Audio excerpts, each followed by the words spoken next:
Mirëmbrëma të nderuar shikues, po ndiqni edicionin e lajmeve të orës 23 në Televizionin Publik të Kosovës.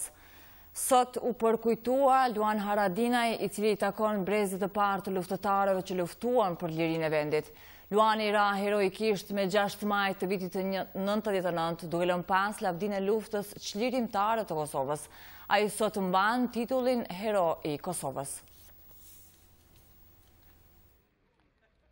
Me 6 maj të vitit 97, me vullnet të jashtëzakonshëm kishin hyrë në Kosovë për t'i bashkuar celulave të para të UÇK-s, por pusia që ishte përgatitur bëri që atë ditë të binte heroikisht njëri ndër themeluesit e ushtrisë çlirimtare të Kosovës, Luan Haradinaj. Është bën një luftë, vërtet një luftë frontale.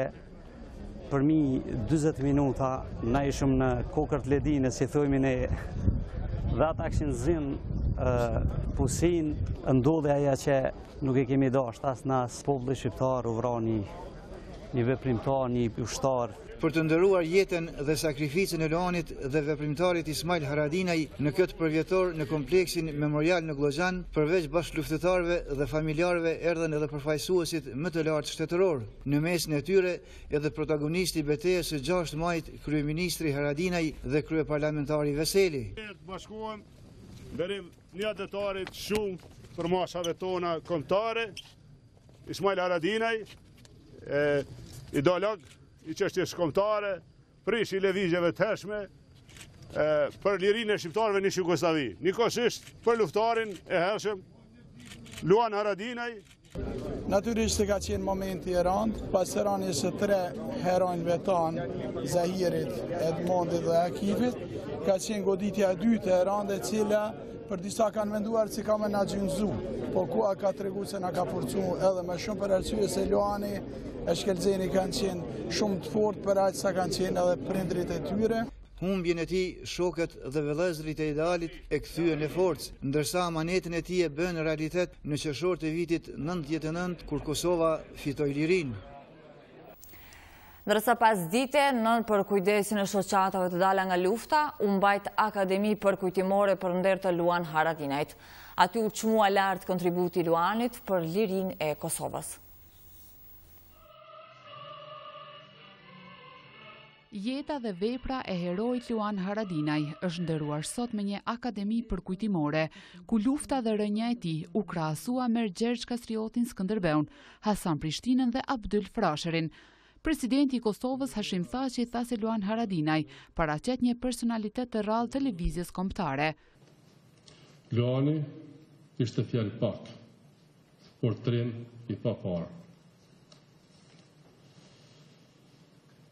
Luan Haradinaj është njeriu që theu dhe shemb i gurin shqiptar për të parë me kufi.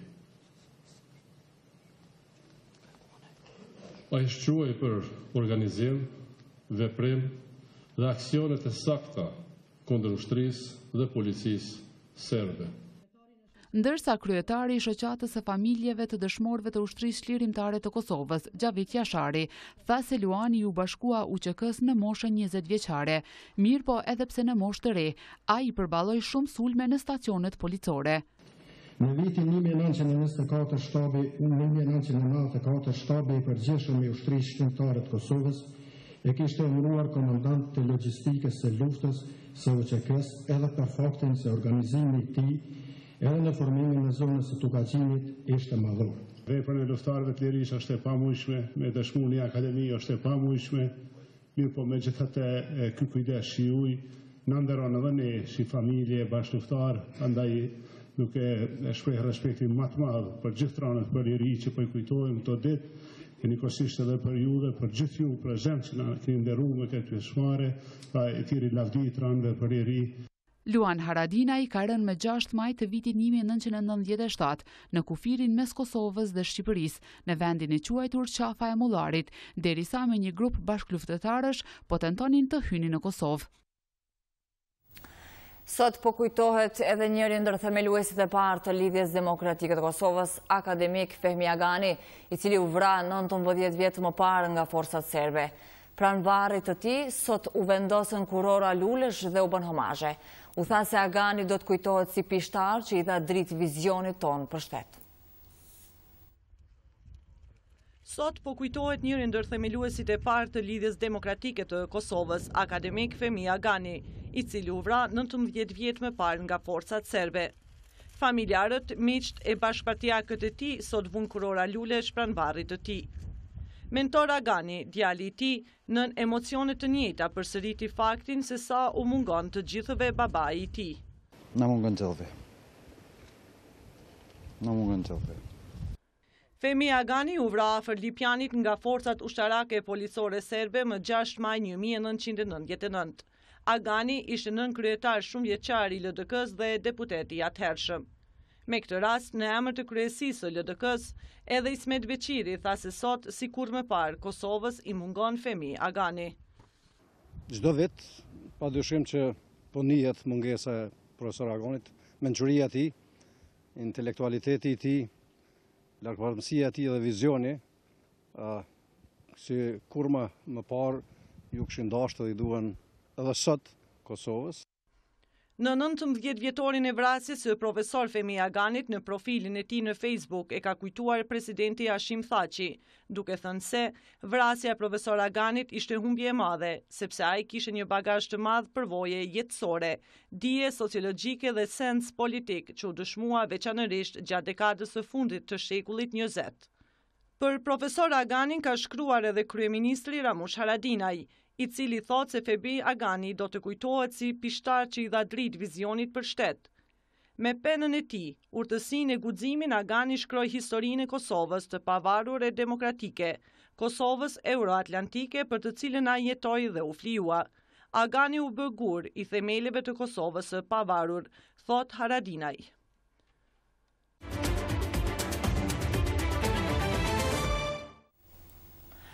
Vazhdojmë edicionin me tema të tjera. Policia e Serbisë ka ndaluar udhëheqësin ultraradikal Vojislav Šešelj dhe përkrahësit e tij të mbajnë tubim në fshatin Hrkovci të Vojvodinës. Në këtë vend, Šešelj në fillim të viteve të 90-ta mbajti fjalimin famkeq, i cili solli deri te përndjekja e kroatëve nga fshati dhe rrethina.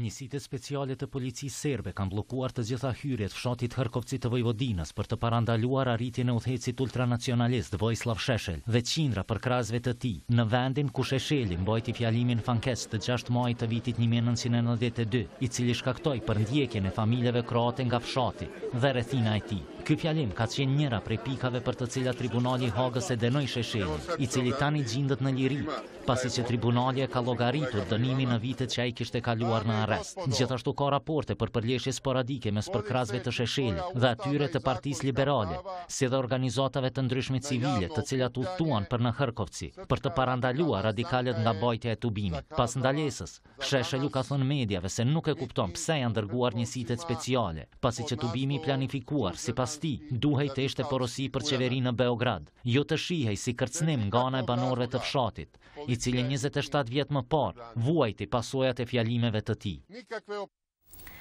Edhe sot kanë vazhduar kërkimet për policin Armend Trena, i cili bashkë me malsor dashin u aksidentuan javën e kaluar afër lumit Lepenc në rrugën Hani i Elezit Kaçanik. Por ende nuk ka informacione të reja. Kërkimet do të vazhdojnë edhe në ditët në vim. Ndjekim deklaratën e zëdhënësit të policisë në Ferizaj, Agim Gashi. Po, sot duke filluar nga ora 9, kanë vazhduar kërkimet për kolegun e policisë. Janë kontrolluar gjatë kësaj kohe dje edhe sot 7 ora, të cilët kanë qenë në këtë sektor, por nuk kemi hasur në diçka të prekshme. Sa përket ditës së sotme pas dite, siç keni parë, ka pasur të rreshura të mëdha të shiut. Pushimet rreth një orë kanë pushuar gjatë kësaj kohe, ndërsa tani janë duke vazhduar nga pjesëtarët e PSK-s dhe menaxhimit të emergjencave në shqiptim sipërfaqësor. Radio Televizion e Kosovës sot ka siguruar qasje në raportin e obduksionit të polici tjetër malsor Dashi, i cili të premtën i është dorëzuar prokurorisë së shtetit. Burime nga prokuroria shtetit i kanë thënë RTK-s se dyshimet e para e që janë të bazuara tregojnë se polici malsor Dashi ka ndërruar jetë si pasojë e lëndimeve që ka marrë në pjesën e qafës. Pjesëtari i policisë së Kosovës, Malsor Dashi, ka vdekur si pasojë aksidentit të shkaktuar me veturën zyrtare. Ky është konstatimi që ka dalë nga obduksioni, raport në të cilin RTK ka arritur të keqasje i cili të premten i është dorëzuar prokurorisë së shtetit. Burime nga prokuroria e shtetit i kanë thënë RTK se dyshimet e para, e që janë të bazuara, tregojnë se polici tashmë i ndjer Malsor Dashi ka ndërruar jetë si pasojë e lëndimeve që ka marrë në pjesën e qafës. Këto lëndime kanë qenë fatale për pjesëtarin e policisë së Kosovës Malsor Dashin, thuhet ndër të tjera në raportin e obduksionit. Përveç lëndimeve në pjesën e qafës, në raport thuhet se polici Dashi ka pasur edhe frakturë në këmbën e majt. Në raportin që posedon prokuroria e shtetit e që ende nuk është bërë publik pavarësisht se atë kanë planuar të premten e kaluar, thuhet se ekzistojnë dyshime të bazuara se veturën e policisë në momentin kur ajo kishte rënë në lumin Lepenc, ka qenë duke e vozitur Malsor Dashi. Të dy pjesëtarët e policisë, Malsor Dashi dhe Armen Trena, në momentin kur vetura e tyre ka rënë në lum, nuk kanë pasur të ngjitur rripën e sigurisë, nënvizohet në raport. Shkaqet e sakta të aksidentit mbeten ende për të verifikuar, por që Ministri i Punëve të Brendshme Bejtur Zgashi ka përjashtuar mundësinë që vetura e policisë të kishte ndonjë defekt. Trupi i pajetit policit Malsor Dashi është gjetur të enjten e kaluar në lumin Lepenc 5 kilometra larg nga vendi ku vetura kishte rënë në të. Ai është varrosur të premten e kaluar me ceremoni shtetërore. Më njëherë pas gjetjes së trupit të tij, kryeprokurori Ferizajt, Shukri Ashari, kishte dhënë detaje. Sipas Asharit, trupi i zhveshur i Dashit është gjetur në agjendje për shkak se ka qëndruar gjatë në ujë. Ka qenë aksident komunikacioni, kishte thënë ai. Prokurori Ashari ka deklaruar se nesër raporti i obduksionit do të bëhet publik. Kërkimet për gjetjen e pjesëtarit tjetër të policisë Armen Trena po vazhdojnë ende. Flasim tani për tema të tjera. Mungesa e kuorumit në seancat e kuvendit është bërë praktik në pothuajse të gjitha legjislaturat. Por kjo situatë më e theksuar përduket në këtë legjislaturë. Rasti më eklatant ishte në seancën e javës së shkuar, kur për mungesë kuorumi nuk u votua rezoluta për personat e pagjetur. Partitë politike të opozitës dhe opozitës, por edhe monitoruesit e punës së kuvendit, mungesat në seanca po i vlerësojnë si papërgjegjshmëri të deputetëve. Mungesa e kuorumit në kuvendin e Kosovës ka bërë që një numër i madh i projektligjeve dhe iniciativave të tjera legjislative të mbesin në zyrtarët e kuvendit të Kosovës. Që nga fillimi i legjislaturës së 6 të kuvendit janë miratuar vetëm 27 projektligje, ndërsa në pritje janë edhe 30 të tjera. Monitoruesit e punës së kuvendit e vlerësojnë këtë si papërgjegjësi të deputetëve. Përkundër faktit që deputetët janë nënshkruar në fillim në listat e pjesëmarrjes, të cilat u garantojnë edhe marrjen e mëditjeve, ata janë larguar nga punimet e seancave plenare ose seancave të jashtëzakonshme dhe si rrjedhoi e kësaj nuk ka pasur quorum për të votuar për çështjet të cilat është dashur të votohen. Edhe partitë politike e vlerësojnë të dëmshëm faktin që në shumicën e seancave deputetët nuk janë në sallë, sidomos në momentin e votimit. Vjosa Osmani nga LDK thotë se kjo është papërgjegjësi e deputetëve, por më shumë si pasojë është mungesë e menaxhimit dhe organizimit të punës së kuvendit nga ana e kryesisë. Vend se të kemi seanca të rregullta çdo të enjte dhe të gjithë deputetët e dinë paraprakisht që do duaj nga ora 10 apo edhe më herët të jenë aty derisa të përfundojnë pikat e rendit ditës, kuvendi lën nga 2-3 javë ndonjëherë edhe më shumë pas seanca fare dhe pastaj mblidhen nga 27, 28, 30 pika të rendit ditës, të cilat zgjasin jashtëzakonisht shumë. I ashpër me mungesën e deputetëve në seanca shprehet edhe deputeti i PDK-s Selim Leqica, i cili vrejtje ka edhe për mungesën e kabinetit qeveritar në kuvend sa herë që ka seanca. Një pjesë e madhe e deputetëve nuk janë nivel të përgjegjësisë, për të mos thënë diçka më të rëndë. Thotë janë të papërgjegjshëm. Edhe qeveria nuk është, ju e keni vrejtë shpeshherë, debatuhet për çështje të caktuara, ndërsa nuk është asnjë ministër, asnjë zëvendës kryeministër.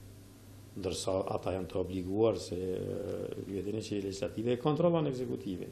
Për mungesë kuorumi, kryetari i Kuvendit të Kosovës Kadri Veseli kohë më parë kishte paralajmëruar masën ndëshkuese, heqjen e mëditjeve të deputetëve. Është po ashtu një paradoks që vjen një kryesues ose një kryetar ose dikush që i kalon vetëm 5 minuta në seancë të kuvendit dhe vendos me ja hek mëditjen deputetëve që ndoshta kanë nejt deri në ora 7 në mbrëmje aty nga 10 e mëngjesit dhe vetëm 10 minutat e fundit nuk kanë qelluar aty. Nuk mendoj mëditjen pak, po do duaj është në kuadër të rregullores re, të parashojmë edhe masa tjera, në mënyrë që ato të jenë të obliguara për të gjithë deputetët. Kjo vlen edhe për qeverinë. As në projekt rregullorën e re, deputetët nuk e kanë pa të arsyeshme të fusin ndonjë mekanizëm i cili do t'i ndëshkante vetë ata për mos punën e tyre, mirë po kjo më tepër edhe sidomos te opinioni publik po del se deputetët vetëm po shkojnë seanca për të nënshkruar sa për mëditje dhe në anën tjetër nuk ka rezultate konkrete të punës tyre. Gjatë seancave të fundit në Kuvendin e Kosovës kanë dështuar disa procese të votimit për çështje të ndryshme, pikërisht për shkak të mungesës së kuorumit. Ky problem është adresuar edhe në raportin e progresit të Komisionit Evropian për Kosovën. Lideri i vetëvendosjes Albin Kurti ka frikë se qeveria gjatë pushimeve në gusht do ta sjellë asociacionin, atë që ai e quan Zajednica. Në mbledhjen e Këshillit të Përgjithshëm të vetëvendosjes, Kurti po ashtu tha se qeveria do duhet ta humbiste legitimitetin në kuvend dhe sa më parë vendi të shkojë në zgjedhje. Kreu i vetëvendosjes Albin Kurti tha se qeveria e Kosovës do duhet ta humbiste legitimitetin në kuvend dhe sa më parë vendi të shkonte në zgjedhje.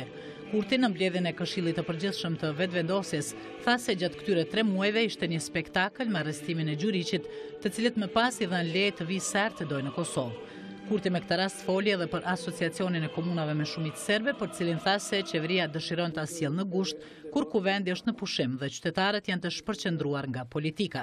Dëshirojnë ta sjellin Zajednicën në gusht kur kuvendi është në pushim e kur qytetarët janë të shpërqendruar nga politika, sepse janë duke pritur të afërmit e tyre që vinë nga jashtë vendit, janë duke organizuar dasma apo kanë shkuar në plazh.